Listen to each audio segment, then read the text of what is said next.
जय श्री कृष्णा। राधे राधे दोस्तों गरीबी और दरिद्रता एक बहुत बड़ा अभिशाप होता है और जो व्यक्ति इस समस्या से जूझ रहे होते हैं उनकी समस्या को हम नहीं समझ सकते। जब हमारे पास अभाव होता है खाने पीने के लिए या किसी भी तरह की सुविधा का, तो उसकी जो पीड़ा होती है वो स्वयं वो व्यक्ति ही समझ सकता है। और जो हमारे सगे संबंधी होते हैं वो जहाँ हमारी मदद करनी चाहिए वहाँ मदद करने की बजाय हमारी स्थिति का मजाक बनाते हैं। दोस्तों, आज एक ऐसे ही गरीब परिवार के जीवन की सत्य कथा आपको सुनाने के लिए लाई हूँ। कैसे लड्डू गोपाल एक गरीब घर में आए, उन गरीब लोगों के घर में जिन्होंने कभी धन देखा ही नहीं था, जो शुरू से ही अभाव में रहे, दुख में रहे। कैसे लड्डू गोपाल ने उनकी गरीबी और दुख को दूर किया, चलिए हम जानते हैं। दोस्तों घटना है यूपी के एक छोटे से शहर की। यूपी का एक छोटा सा शहर जिसका नाम है बस्ती। बस्ती में एक छोटा सा परिवार रहा करता है और जो कि काफ़ी गरीब था। कहने को तो वो लोग शहर में रहते थे दोस्तों, लेकिन वो गांव से देहात से जुड़े हुए थे और उनके घर में कोई भी बहुत ज़्यादा शिक्षित नहीं था, पढ़ा लिखा नहीं था। घर में किसी के भी पास नौकरी नहीं थी। वे सभी खेती और किसानी करके अपना जीवन यापन करते थे। लेकिन तब बहुत ज़्यादा भयानक स्थिति आ जाती थी दोस्तों, जब मौसम साथ छोड़ता था। जब मौसम की वजह से, बहुत अधिक बारिश की वजह से फसल खराब हो जाती थी। वो परिवार इतना गरीब था दोस्तों कि उसके पास 2 समय का खाना बनाने की व्यवस्था करने की ही तंगी होती थी। उनके लिए अपना पेट भरना ही बहुत बड़ा मुसीबत का काम हो चुका था। बाकी सारी इच्छाएं अभिलाषाएं पूरी होने का तो कोई सवाल ही नहीं होता था दोस्तों। तो आज मैं आपके साथ एक ऐसी घटना को साझा करने जा रही हूँ जिसे सुनकर सच में बाल गोपाल के प्रति आपकी श्रद्धा और निष्ठा इतनी ज़्यादा बढ़ जाएगी दोस्तों कि आपको यकीन नहीं होगा कि प्रभु किस तरह से अपने भक्तों के ऊपर कृपा करते हैं। उस परिवार में एक महिला है जिनका नाम है सावित्री। सावित्री जी, अभी तो उनकी आयु काफ़ी ज़्यादा हो चुकी है, वो वृद्ध हो चुकी हैं, लेकिन वो अपने जीवन में घटी बाल गोपाल की बहुत सारी लीलाएं हमारे साथ उन्होंने शेयर की। और जो एक सबसे खास लीला थी कि कैसे लड्डू गोपाल ने उनके परिवार की दरिद्रता और दुख को, गरीबी को सौभाग्य में बदल दिया। सावित्री बताती हैं कि हम बस्ती नाम के एक छोटे से ज़िले में रहा करते थे। हमारा घर तो अपना था, लेकिन आर्थिक तंगी इतनी ज़्यादा थी कि खाने के सिवा हमारे पास किसी भी चीज़ के लिए धन नहीं होता था। ना तो हमारे पास कपड़े होते थे, हम फटे वस्त्र पहनते थे। और अगर कभी हमारी तबीयत खराब हो जाती थी तो हमारे पास डॉक्टर को दिखाने, इलाज और दवा का के लिए भी धन नहीं हुआ करता था। सावित्री बताती हैं कि उनके विवाह के बाद उनकी पति और उनकी आर्थिक स्थिति और ज़्यादा बिगड़ने लगी। एक से एक चुनौतियां भगवान देने लगे। ऐसा लगने लगा मानो विवाह के बाद उनके जीवन में विपत्तियों की लाइन लग गई, लेकिन वो एक एक कर सारे दुख को सहती रहीं दोस्तों। सावित्री ने किसी से सुना था कि जो भी घर में अपने लड्डू गोपाल को विराजमान करता है उसके घर से दरिद्रता चली जाती है। राधा रानी और भगवान श्री कृष्ण की कृपा से धन की प्राप्ति होती है और दरिद्रता और गरीबी दूर हो जाती है। सावित्री ने यही सोचकर अपने घर में बाल गोपाल का विग्रह स्थापित किया, उसकी प्राण प्रतिष्ठा की। हालांकि सावित्री के हाथ में इतने भी पैसे नहीं थे कि वो एक मूर्ति छोटी सी खरीद सके, लेकिन उसके पास कुछ अनाज था जिसे वो किसी तरह से बेचकर इधर उधर से धन की व्यवस्था करके उसने लड्डू गोपाल की एक मूर्ति खरीदी। अब वो रात दिन बाल गोपाल की सेवा करने लगी, इसी आस में, इसी मनोकामना में कि एक न एक दिन उसकी गरीबी जो है वो दूर हो जाएगी। कुछ महीनों के बाद सावित्री गर्भवती हो जाती है।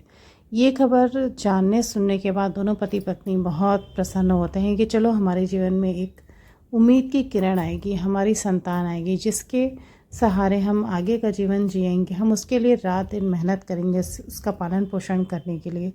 लेकिन नियति को शायद ये भी मंजूर नहीं था।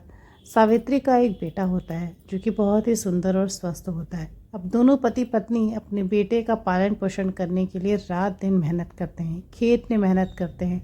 जो अनाज पैदा होता है उससे अपना भरण पोषण करते हैं और कुछ अनाज बाज़ार में ले जाकर औने पौने दाम पर बेचते हैं, जिससे उसके बेटे की परवरिश होती है। बेटा 3 वर्ष का हुआ तभी उसे अचानक से दिमागी बुखार जैसी बीमारी हो गई। ये बीमारी इतनी ज़्यादा खतरनाक होती है दोस्तों कि इसमें प्रायः बच्चों की जान नहीं बचा करती। सावित्री के बेटे की भी तबीयत बहुत ज़्यादा बिगड़ गई, वो बहुत ज़्यादा सीरियस हो गया। इतनी ज़ोर से बुखार चढ़ा कि उसे बहुत ज़्यादा झटके आने लगे। सावित्री रात दिन अपने बेटे की सेवा करती और किसी तरह से समय निकाल कर लड्डू गोपाल को भोग लगाती और उसकी सेवा पूजा करती। लेकिन उसका ये करना उसके पति को अच्छा नहीं लगता, क्योंकि पहले से वो लड्डू गोपाल से बहुत ज़्यादा चिढ़ा हुआ था, क्योंकि बाल गोपाल के आने के बाद भी दरिद्रता दूर नहीं हुई। उनका एक बेटा हुआ, वो भी अब बहुत ज़्यादा बीमार रहने लगा था।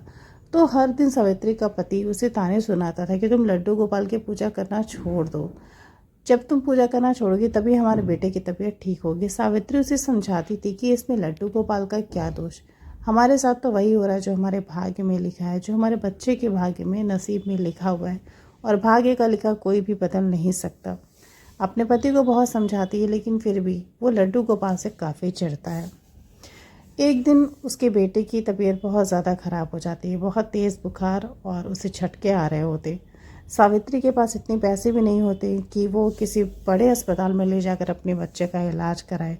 उसके पास तो गांव में भी डॉक्टर को दिखाने के लिए धन नहीं था। इधर उधर कहीं ना कहीं से उधार मांगकर सावित्री अपने बेटे को वहीं पास के शहर में मेडिकल कॉलेज में इलाज के लिए ले जाती है।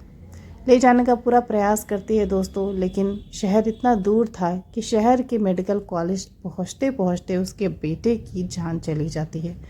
तेज़ बुखार और इंसेफ्लाइटिस जैसी बीमारी की वजह से उसका बेटा मर जाता है। अब तो जैसे सावित्री की दुनिया ही लुट जाती है, उसके पास कुछ भी नहीं बचता जिसके भरोसे वो आगे का जीवन जिए।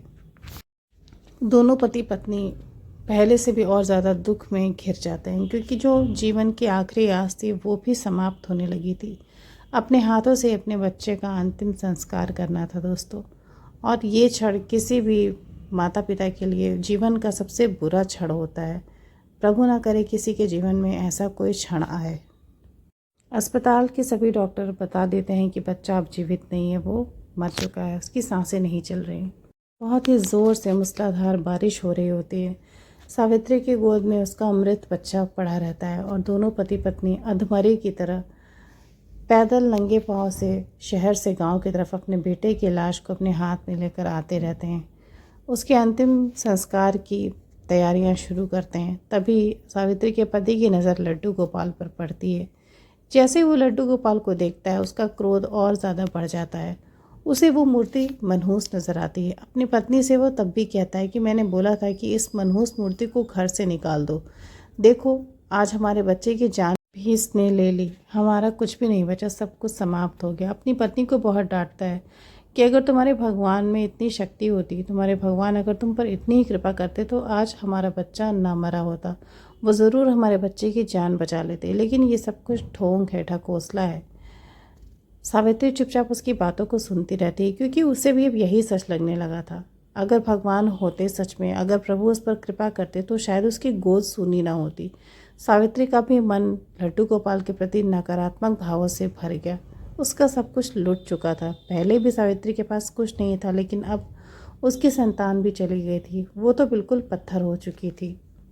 सावित्री और उसके पति अपने बच्चे को गोद में उठाकर शमशान की तरफ चल देते हैं, जहाँ पर उसे उसका अंतिम संस्कार करना था। तभी सावित्री का पति उससे कहता है कि अपने बेटे के साथ साथ आज इस लड्डू गोपाल को भी मैं ज़मीन में दफन कर दूंगा। जब मेरा बेटा इस संसार में नहीं रहा तो मेरे लिए किसी भी चीज़ का कोई मूल्य नहीं है, ना तो मेरे लिए भगवान है, ना भक्ति है। इन सब चीज़ों का मेरे लिए कोई मतलब नहीं है। सावित्री सोचती है कि अपने पति को यह करने से रोके, लेकिन उसे पता था कि मेरा कहना बिल्कुल बेकार होगा, मेरे कहने से उनके पर कोई भी असर नहीं होगा। उसका तो कलेजा अपने बेटे के वियोग में ही फटा जा रहा था। वो लगातार निरंतर रोती जा रही थी। उसका पति एक हाथ में अपने बच्चे को उठाता है और बाल गोपाल की मूर्ति भी साथ में उठाकर शमशान की तरफ दोनों पति पत्नी चल देते हैं। वहाँ जाकर वो बोलते, दोनों अपने बेटे का संस्कार करते हैं और वो भूमि में उसे, जो भी एक छोटे बच्चे के साथ किया जाता है, उसे दफन कर देते हैं। फिर उसके बाद सावित्री का जो पति होता है वो बोलता है कि आज मैं इस मूर्ति को भी ज़मीन में ही गाड़ दूंगा, इसके होने ना होने का मेरे लिए कोई भी मतलब नहीं है।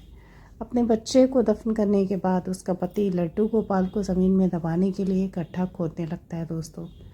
खोदते खोदते तभी उसकी नज़र पड़ती है ज़मीन से एक बहुत ही बड़ी गठरी निकलती है जिसमें खूब सारा खजाना होता है। वो देखकर सावित्री के पति की आंखें फटी के फटी रह जाती हैं। सावित्री अपने बेटे के वियोग में बेकल रहती है, रोती रहती है। उसे कुछ भी समझ नहीं आता कि क्या हो रहा है, लेकिन उसका पति देखता है कि ज़मीन से बहुत ही ढेर सारा धन और आभूषण निकल रहा है। वो सारी सामग्रियाँ, सारा सामान ज़मीन से निकाल लेता है और लड्डू गोपाल को वहीं पर दफन कर देता है।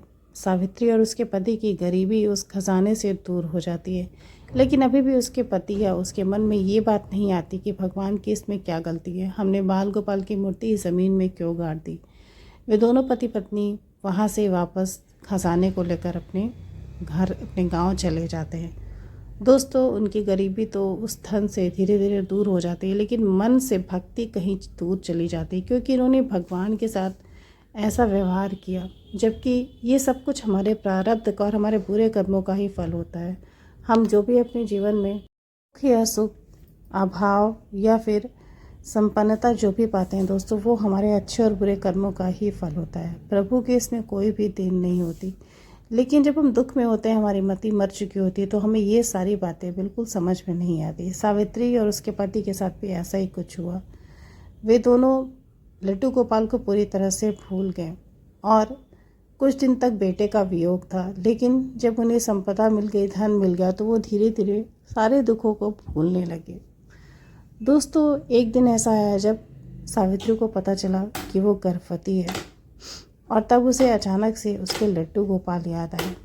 उसे ऐसा महसूस होने लगा कि शायद लड्डू गोपाल की कृपा से ही उसकी गोद फिर से भरने वाली है। कुछ दिनों के बाद सावित्री ने फिर से एक पुत्र को जन्म दिया। सावित्री बताती है कि उसका दूसरा पुत्र बिल्कुल वैसा ही है जैसे उसका बड़ा वाला बेटा था। उस बच्चे के आने के, पैदा होने के बाद सावित्री को हर रात अपने लड्डू गोपाल की बहुत याद सताती थी।